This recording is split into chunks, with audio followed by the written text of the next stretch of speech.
The Greens are fast becoming the UK left's favourite protest vote. And let's not get confused here, that's exactly what they are. Hannah Spencer actually seems really nice and speaks really well. But I wonder if she would have won that by-election if Andy Burnham had been allowed to stand. But my main issue with the Greens is Polanski. He is a populist. He's gay, Jewish, has an acting background and doesn't like bullies, which is commendable. He is the antithesis of Nigel Farage. But every reply I've ever seen him give to a question looks rehearsed. It looks like he's learned his lines and waits for any suitable opportunity to use them. Now, I know this isn't new for politicians, and this is why we love personalities. Boris, Rayner, Farage, even John Prescott back in the day. But for a leader relying so heavily on authenticity and then to lack it, just doesn't look right. And this is even before I get into the Greens' policies. They are economically illiterate. I have watched Zak being interviewed a fair few times, and the worst grilling I saw him get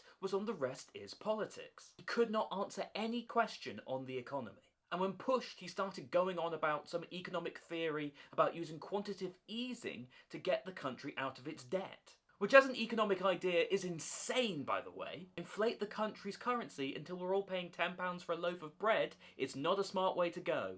But at the same time, he had no idea who the UK was in debt to, how big the deficit was, and then how much debt the UK is actually in. Which really makes me sceptical when they talk about immigration, net zero and taxation.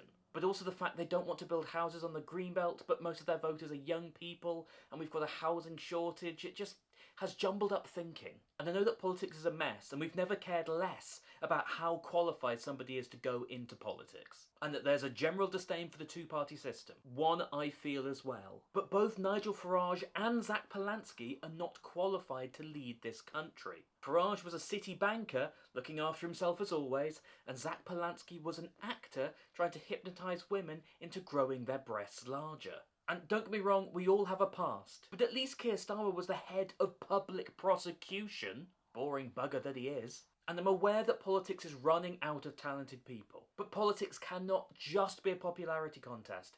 It has to be about qualified or not.